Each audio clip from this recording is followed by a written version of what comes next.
Well, hello everyone. Welcome to Smells Like. I'm Josh. So good to see you. In this video, I'd like to talk about a new release from the house of Parfums de Marly called Percival. This is a release that's really been gaining a lot of traction in the fragrance community, in the fragrance groups. Everybody's been talking about it. One of the strengths of this fragrance is there are a lot of natural, high quality ingredients in this. So I'll just list the notes and tell you which ones are natural and which are synthetic. In the top, there's natural bergamot, natural mandarin, geranium and lavender, those are synthetic. In the mid, there's jasmine, natural violet, natural pink pepper, natural coriander, natural cinnamon, and hedione, which is a sort of modern synthetic aroma chemical. In the base, there's musk, woods, ambroxan, balsam fir, pepper, spices, natural nutmeg, natural tonka, and a synthetic aroma chemical called clearwood, which is apparently a take on the note of patchouli. I think it's interesting. There are some high quality natural ingredients in this. Parfums de Marly lists this as a fresh aromatic fragrance. They also list it or describe it as a marine fragrance. I think that is kind of weird because there's really nothing aquatic in this. I don't detect that at all. To me, it is just a fresh, spicy, aromatic fougere. And I use the term fougere a little bit loosely. It's not really a fougere. It has that lavender. The lavender is really one of the main notes, if not the main note in here.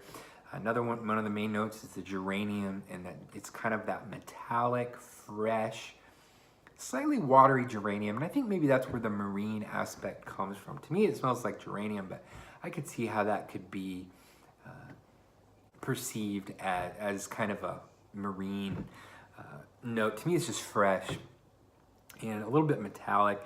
But the first thing that this fragrance reminded me of is Chanel Platinum Egoist, which is another sort of aromatic fougere done in a modern way, although it kind of has that 90s touch with a lot of lavender and a lot of metallic geranium. This is not nearly as metallic. It's really not metallic at all.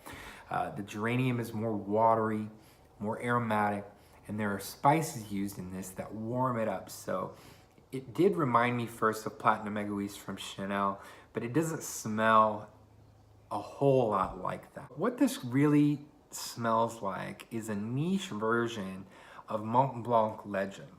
I mentioned that it reminded me of Platinum Egoist from Chanel.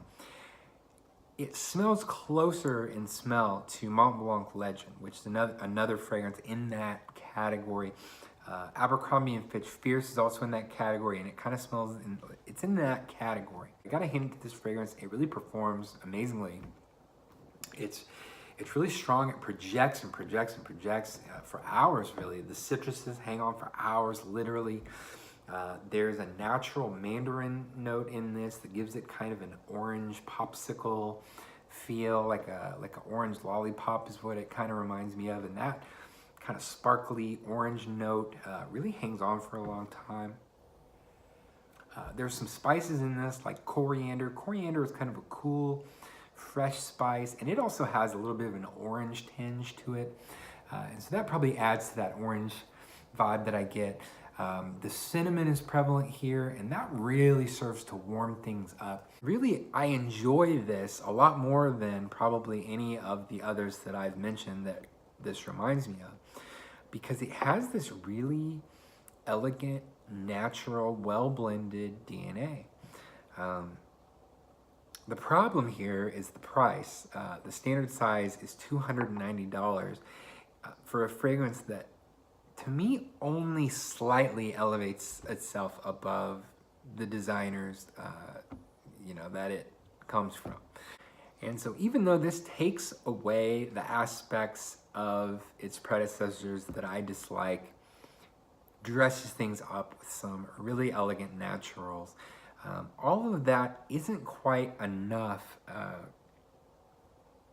to make me forget the obvious designer derivatives and the not quite niche aesthetic that I feel is going on here. And so taking all that into consideration, this is not something that I love and not something that I could see myself falling in love with. But that doesn't mean that you won't.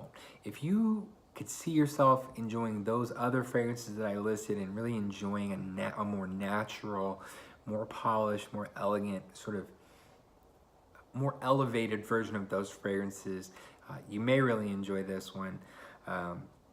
For me, it's not quite enough to separate this or give this the specialness, the uniqueness that I really need in a niche fragrance at this price point. But it has already grown on me quite a bit in the 3 days since I've been wearing it.